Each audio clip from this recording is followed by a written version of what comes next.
C'est Florian, bienvenue dans cette nouvelle vidéo. Dans cette vidéo, je vais te parler de l'action Swiss Reinsurance Company. C'est tout simplement une entreprise de réassurance en Suisse. Alors la réassurance, qu'est-ce que c'est? C'est quand tu as été trop sinistré que plus aucun assureur ne veut de toi. Eh bien, il y a toujours les sociétés de réassurance qui te permettent de toujours être assuré. Alors évidemment, tu payes une fortune ton assurance, mais ça te permet de toujours rouler, de toujours être en conformité avec la loi. Donc, Swiss Reinsurance Company, c'est une société d'assurance et de réassurance. Ça fait 26 ans que le dividende est versé avec une petite coupure en 2010, il me semble. Ouais, 2008 et ça a repris en 2010, donc en 2009. Donc en 2009, le dividende n'a pas été versé.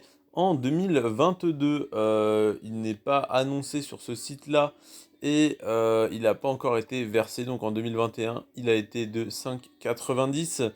On peut voir sur les derniers détachements ils essayent de l'augmenter un peu par un peu et que voilà, ça fonctionne plutôt bien sur tac tac tac. 2011, on était à 2,70, puis 3, 4, 4, 15. On est redescendu, on est redescendu à 3, pardon. 4,60, 4,80, 5, 5,60, 5,90 en 2020 et 2021. Et là, on va voir pour 2022 ce qu'ils annoncent, si un dividende est versé ou pas, s'il augmente ou pas. En tout cas, ça fait donc 26 ans, si on ne compte pas l'année de 2010 où il a été coupé, de 2009, pardon, où il a été coupé. Si on compte pas cette année, ça fait 26 ans que le dividende est versé. Ensuite, sur les 10 dernières années, on a une croissance de 46%. Alors ce chiffre, je l'ai pris au 1er juin. Je te refais cette analyse. Enfin, quand je te filme cette vidéo, on est le 29. Donc, on va taper ceci dans la barre de recherche. On va aller voir. Tac, tac, tac. Alors déjà, ce que j'aime bien sur cette action, c'est qu'elle est cotée en francs suisses.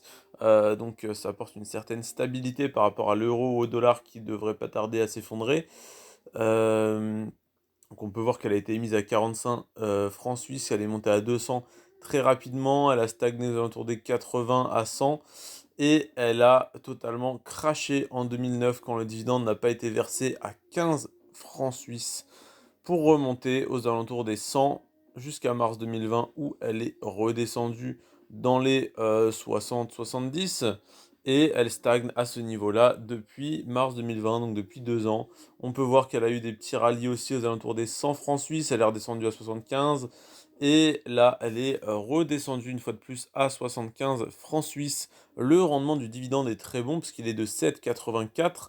Le ratio court-bénéfice, c'est-à-dire le PER, est de 16,6, ce qui est tout à fait correct. Il aurait été un peu plus bas, ça n'aurait pas été de refus. Mais voilà, si l'action continue de baisser encore un peu, elle va devenir de plus en plus intéressante. Au niveau de ce qu'on peut voir sur Boursorama, le rendement est donc de 8%, il est voué à augmenter chaque année. Là, ce qui m'embête un peu, c'est que le bénéfice net par action qui est annoncé est inférieur au dividende net par action. En tout cas, pour 2021 et 2022, ils estiment une très forte hausse. Ils estiment que les bénéfices vont doubler en 2023. Je ne sais pas pourquoi, en tout cas, je ne demande qu'à voir ça. Ok, là on voit dans les nouvelles que les catastrophes naturelles ont coûté relativement cher aux assureurs. En même temps, c'est leur travail. Il y a une très forte pression vendeuse, hein. Il y a 846 actions en vente pour 187 offres d'achat, enfin pour 187 cours limités. Sur 10 ans, on est à plus 26. Dans mon analyse, je ne sais plus à combien on était. On était à plus 46. Donc oui, elle a rebaissé un petit peu récemment. Ce qui explique cette différence. Mais du coup, le dividende qui était à 7,6% dans mon analyse, là, il est à 7,93. Ce qui est plus intéressant forcément. Le PER de 13, voilà, ça a pas. Si ça a bougé, on est à 16,93. Ok. Ok, ok. Eh ben écoutez, on n'est pas trop mal, donc en gros pour résumer, ça fait 26 ans que le dividende est versé, à part en 2009 où il a été coupé. L'année où il a été coupé, on a vu que le cours de l'action a totalement craché, ce qui était une excellente opportunité si jamais tu croyais en l'entreprise, tu as pu en racheter vraiment pas cher du tout, et bah, aujourd'hui avoir un rendement juste excellent si jamais tu en as racheté à ce moment-là. Donc là on peut que espérer que le cours redescende quelquefois aussi bas que ça pour pouvoir rentrer sur cette action à des prix très intéressants. Ensuite, 7,6 ou même 7,9% de rendement sur le dividende, c'est un excellent rendement. L'action, comme je te le disais, est cotée en francs suisses. Francs suisses, la monnaie donc de la Suisse, le pays le plus stable financièrement, politiquement, etc. Du monde entier, hein, clairement. Donc la meilleure monnaie d'après moi. Je vais d'ailleurs travailler en Suisse dès le mois d'octobre 2022. Donc voilà, d'ailleurs, si tu as des connaissances, si toi-même tu habites aux alentours de la frontière suisse, j'ai déjà parlé avec un abonné qui habite à la frontière, eh bien n'hésite pas à venir m'en parler sur Instagram, si tu as des contacts, etc., pour trouver un logement, tout ça peut m'intéresser. Voilà, j'ai fini de faire ma petite pub. Ensuite, donc, je t'ai dit 26 années de versement consécutifs à part en 2009. La croissance du cours de l'action, du coup, qui est de 46%, là, ça a un peu retracé, donc on est à 26. Le rendement du dividende à 7,6, du coup, comme le cours de l'action a légèrement baissé ce mois-ci, on est à 7,9. Et le PER qui est passé de 13 à 17, voilà, parce que le cours de l'action a baissé, donc l'action est considérée comme comment dire, un peu plus surévaluée, parce que les bénéfices sont les mêmes et que, non, un peu, qu'est-ce que je te dis, attends, le PER était de 13, là il est de 17, 17. Donc l'action est oui un peu plus surévaluée, c'est ça. Parce que les bénéfices et le dividende est le même, enfin le bénéfice surtout qui est considéré dans le calcul du PER est le même, et le cours de l'action a un peu baissé. Bah non, c'est étrange.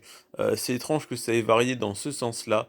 En tout cas, voilà, bon, ça reste un PER tout à fait acceptable, surtout pour une action suisse, donc aussi stable que ça.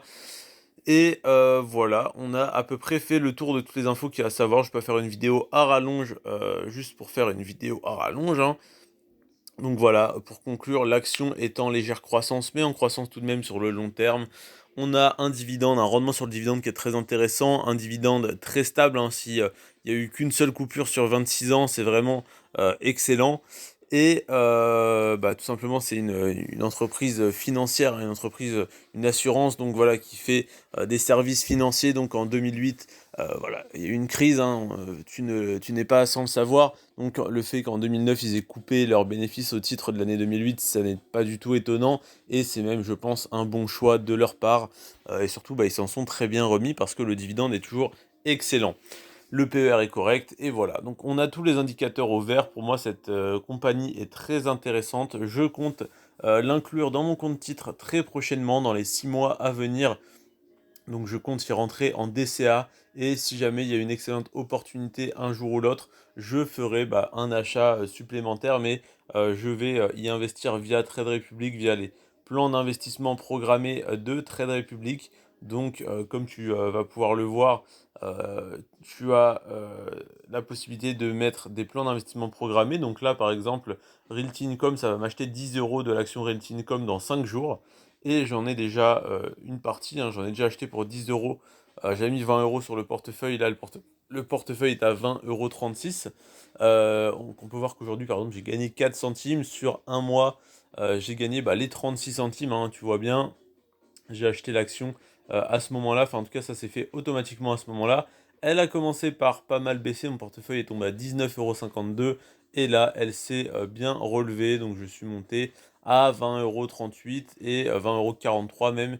Et là, voilà, on est un petit peu redescendu. En tout cas, tu vois que j'ai commencé il y a très peu de temps. Si on regarde sur un an, voilà, si on regarde sur un mois, tac, j'ai commencé le 02-06 de juin à avoir la première action. Et donc le 2 juillet, normalement, j'aurai ma seconde partie d'action. Donc l'action est à 65 euros. On n'est pas obligé d'acheter une action entière, on peut prendre une fraction, c'est ce que j'ai fait, j'en ai pris pour 10 euros.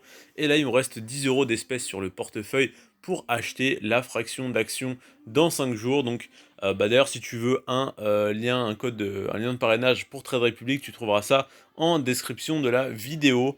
Et donc voilà, c'est tout pour Swiss Reinsurance Company. N'hésite pas, si tu as des bons plans à la frontière suisse, à me partager. Si tu as voilà, un logement ou autre à me conseiller En tout cas, voilà, bah, moi je te propose, tout simplement de te laisser là et n'hésite pas à me donner ton avis sur, cette action en commentaire, ça m'intéresse énormément et on se retrouve demain à 9 heures du matin pour l'analyse de Gladstone Communication. Voilà, donc c'est une REIT dont on va parler demain. Si tu as des infos sur l'action Swiss Reinsurance Company, n'hésite pas à me les partager dans cette vidéo. Et si l'action Gladstone commercial REIT t'intéresse, n'hésite pas à regarder la vidéo de demain. C'est tout pour moi, je te remercie d'avoir regardé cette vidéo jusqu'à la fin. Sur ce, prends soin de toi et de tes finances. Ciao!